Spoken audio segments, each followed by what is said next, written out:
Et salut à tous, bienvenue dans cette nouvelle vidéo où on continue à parler des logs sur Symfony. Alors si vous n'avez pas vu la dernière, allez la voir parce que là c'est vraiment la continuité et ça va vraiment ensemble, sinon vous en sortirez pas. Alors pour rappel, qu'est-ce qu'on avait fait? Eh bien on avait fait un petit handler personnalisé sur Monologue qui faisait que si on allait en fait sur notre home controller et qu'on réactualisait, voilà tout simplement, eh ben on arrivait à stocker un log directement dans notre base de données. Voilà, donc si on va dans nos logs ici, eh ben on voit qu'il y en a un qui vient tout juste d'être créé. Voilà. Donc ça c'est ce qu'on avait fait.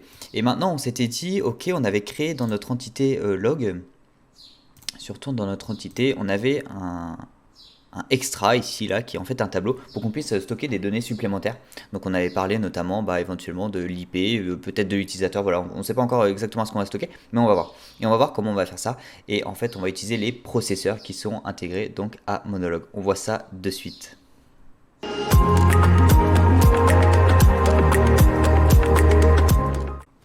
Alors les amis, nous voilà sur la doc qui nous parle des processeurs avec Monolog et comment est-ce qu'on va les utiliser. Alors qu'est-ce que c'est un processeur? C'est un peu comme un middleware qu'on peut utiliser sur pas mal de frameworks JS notamment. Et ben en fait c'est un script qui va s'insérer à l'intérieur du process d'enregistrement du log. Donc en fait on va créer notre processeur, voilà, on va lui dire ce qu'il faut faire et puis après on va l'enregistrer dans notre service.yaml pour qu'il sache, pour que Monolog sache qu'il faut utiliser ce processeur quand on veut utiliser notre channel DB. Voilà, donc voilà ce qu'on va faire rapidement. Allez, on va s'attaquer directement au sujet et c'est parti. Alors, pour ça, on va créer un nouveau fichier dans notre utility. On va l'appeler db processor. Hein. On va rester simple. .php. Donc c'est un fichier PHP. Le namespace, on est dans app utility. Et la classe, eh bien, on a dit db processor. Voilà. Alors cette classe, elle n'est en rien. C'est une classe à nous, vraiment. On fait ce qu'on veut avec. Et on va lui donner une fonction. Alors, le plus simple, c'est d'utiliser la fonction, invoke. Voilà. Pourquoi? Parce qu'après, au moins, quand on va l'appeler, eh ben, il saura automatiquement que c'est cette fonction-là qu'on veut utiliser. Si on n'a pas envie de faire ça, on y reviendra. On peut donner une fonction avec le nom qu'on veut et le paramétrer dans le service.yaml. Mais le plus simple, c'est ça. Ça nous évite un peu de paramétrage. Voilà. Et en fait, ce processeur, il va être appelé au moment où on va utiliser notre handler. Donc ça veut dire que le invoke, un peu comme dans notre handler, hein, si on retourne le voir, la fonction write ici, elle recevait la donnée record qui est un tableau, et ben là ça va être exactement pareil pour le processeur, il reçoit aussi record, voilà, et qui est toujours un tableau, hein, c'est exactement le même. Et vu que le processeur va être lancé avant notre handler, parce que le handler c'est vraiment le dernier qui va toucher à notre log, et ben va falloir qu'on retourne le record pour qu'il puisse transmettre la modification des données en fait au handler. Voilà. Donc ici en fait, ça c'est notre tour, mais juste avant, qu'est-ce qu'on va devoir faire? On modifie le record pour ajouter nos infos. Voilà. En gros, c'est ce qu'on va faire. Alors, ce qu'on va faire dans un premier temps, juste pour voir si ça marche, eh ben, on va faire un dump and die de record. Voilà. Donc ça, c'est le script, c'est la base. Maintenant, on va voir comment on l'interface avec Monolog et comment est-ce qu'on lui dit, ok, si tu as besoin d'appeler le DB handler, eh ben, oublie pas d'appeler le DB processor juste avant. Alors pour ça, on va dans notre service.yaml et on va configurer un nouveau service qui correspond au processeur. Voilà. Donc on l'a appelé DB processor. D'ailleurs, on va faire un truc de suite. On va changer notre DB handler, on va l'appeler monolog.dbhandler. Voilà, comme ça on catégorise un peu plus nos services, on s'y retrouve plus facilement, mais sinon ça change absolument rien. Vu qu'on l'a changé ici, on n'oublie pas de le changer dans notre monolog.yaml où on y fait appel. Donc ici maintenant il nous faut le monolog.dbhandler. Voilà. Et donc ici on va l'appeler également monolog.dbprocessor. Voilà, c'est juste pour que ce soit un peu plus clair, mais sinon ça change absolument rien. Alors comme juste au-dessus, on va lui dire à quelle classe ça correspond. Donc c'est le app utility et le db processor. Voilà, alors si on reprend et qu'on refait un php bin slash console debug de point autowiring --all et qu'on remonte tout en haut, on a bien le DB processor, voilà, qui est utilisé en service. Et maintenant, on va utiliser un tag qui est hyper important et on va aller voir directement dans la documentation comment ça se passe. C'est les service tags. Voilà. Alors ici, on peut déclarer des tags spécifiques en fait pour dire à quoi ça correspond. Donc là, l'exemple qu'ils ont donné, ça veut dire que la classe qu'ils ont déterminée ici, bah, en fait, c'est une extension Twig. Voilà. Mais nous, après, il y a plein de tags qui sont disponibles et notamment un tag pour les processeurs Monologue. Voilà. Alors je sais pas si on a la liste, non, bon, on n'a pas la liste des tags, mais voilà, ça c'était juste un exemple, et puis après nous on a un tag spécifique pour Monologue. Alors, on va pouvoir donc définir ces tags. Et donc après ça se représente sous forme de tableau parce qu'on va pouvoir passer plusieurs paramètres. Donc le nom, eh bien c'est Monologue pour un processeur. Et c'est là où je vous disais tout à l'heure, si on veut pas utiliser la fonction invoque ici, on peut lui donner le nom qu'on veut, voilà. Et après ici utiliser le paramètre méthode et lui donner le nom de la méthode qu'on lui a donné. Mais là vu qu'on a appelé qu'on utilise invoque, on n'est pas obligé de lui donner la méthode, il la trouve automatiquement. Voilà. Et la deuxième chose à spécifier, ça va être le handler. Pourquoi? Parce que si on déclare un monologue processeur, il faut qu'il sache à quel handler il correspond et quand est-ce qu'il doit utiliser. Voilà. Est-ce qu'il doit utiliser tout le temps? Jamais. Bon, si on lui met rien, il l'utilisera jamais. Et donc là, nous, on sait qu'il faut qu'il l'utilise pour le monologue.dbhandler. Alors, vu qu'on est toujours dans la sous-catégorie monologue, hein, vu qu'on vient de tous les renommer, on peut juste utiliser dbhandler. Il va le reconnaître. Voilà. Normalement, c'est tout ce qu'on a à faire. On a créé notre service, on l'a lié à notre classe et on lui a donné le tag. Donc je répète, hein, ça veut dire, ok, cette classe-là, en fait, c'est un processeur de monologue. Voilà. Et on l'utilise si on veut utiliser le handler dbhandler. Alors, on va revenir sur notre contrôleur. On a bien toujours le logger hein, qui est utilisé avec l'info, notre premier log qui part. Et du coup, là, on vient de mettre notre processeur. Donc, on a demandé à notre processeur de faire un DD de record. Donc, normalement, si on recharge notre home controller, on devrait avoir le record qui s'affiche en dump. Alors, utility db processor for space app. Est-ce qu'on a oublié un use? Alors voilà, là, les amis, il nous manque un petit slash. Hop, une petite erreur de frappe. On relance. Et voilà, impeccable. Alors là, on a bien, notre tableau, hein, notre tableau record avec le message, le contexte, le level, l'infoname, etc., etc. Donc on a bien réussi à accéder à notre processeur parce que ça, ce Didi, hein, on l'a déclaré dans notre processeur. Hein. Donc on a réussi à accéder, on a réussi à l'interfacer.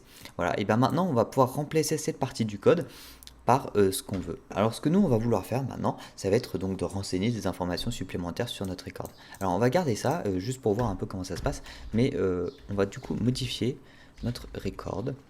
Et on a vu là, si on retourne voir, qu'il y a déjà une case extra. Voilà. Donc nous on ne l'utilisait pas pour l'instant, celle du log, hein, on ne l'a pas encore enregistrée dans le handler, mais elle existe. Alors du coup on peut l'utiliser et on va lui dire qu'on va lui passer une nouvelle entrée qu'on va appeler test, hein, c'est vraiment juste pour essayer, et donc on va lui rentrer test également.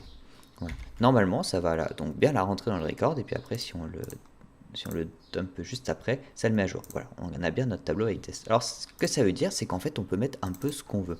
Alors par exemple, nous, qu'est-ce qui va nous intéresser? En fait, finalement, ce qui va nous intéresser, ça va être des éléments qui font partie de la requête. Alors, on va essayer de récupérer la requête à l'intérieur de cette classe pour pouvoir en extraire des informations. Alors, il y a une petite particularité. On aurait tendance... Alors là, on ne peut pas l'utiliser directement dans l'invoke. Hein. On va l'utiliser à travers le constructeur. Donc, on va se créer une private request. Et on va utiliser le constructeur.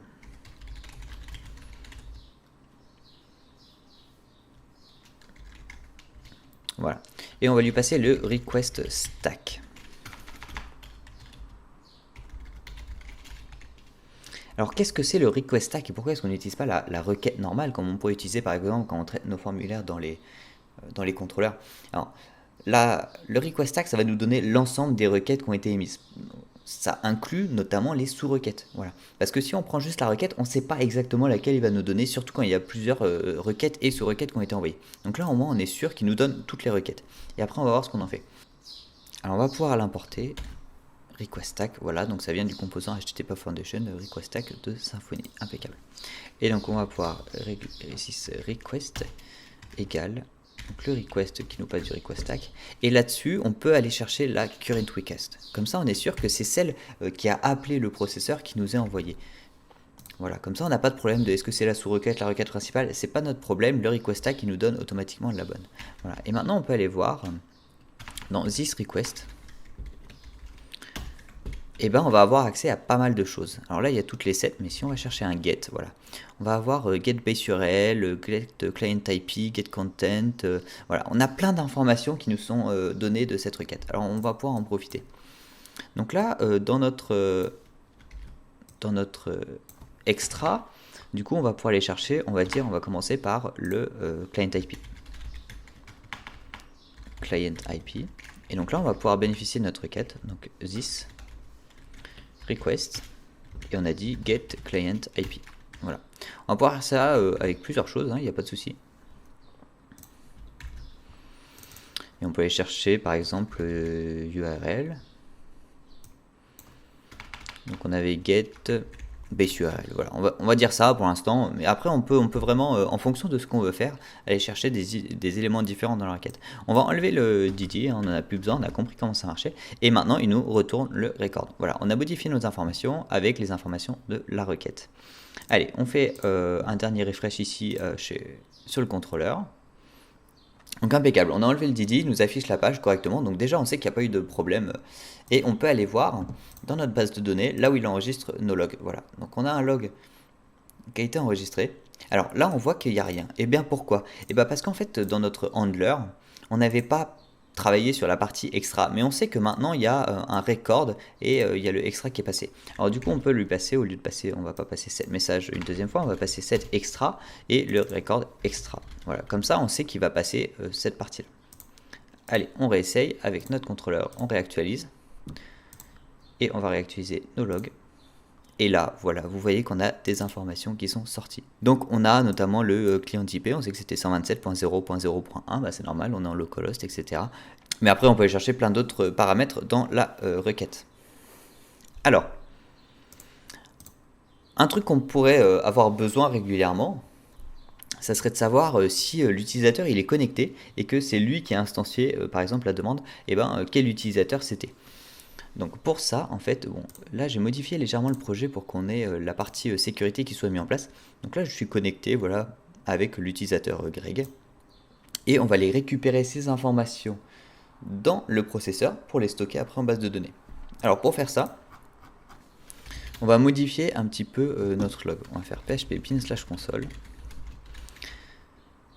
make .entity log pour pouvoir le modifier. On peut avoir ajouté une nouvelle entrée, donc on va rajouter user qui sera une relation et c'est lié à user. Alors là on nous demande de choisir, et bien en fait ça va être du many to one, donc c'est à dire qu'un log n'a qu'un seul utilisateur, mais un utilisateur peut avoir plusieurs logs. Voilà, c'est logique, l'utilisateur il fait plusieurs actions, il a plusieurs logs qui sont enregistrés à son nom. Par contre le log lui c'est qu'une seule entrée, donc il y a qu'un seul utilisateur à chaque fois. Many to one. Est-ce que ça peut être nul? On va mettre on va mettre oui, parce qu'on sait jamais qu'on soit pas connecté puisqu'on puisse quand même faire quelque chose. Et bien l'utilisateur dans ce cas là sera nul. Voilà. Est-ce qu'on veut pouvoir get logs? On va mettre oui, logs ça nous va très bien. On va rien rajouter d'autre et on va faire notre migration avec migration et on va l'envoyer sur la base de données.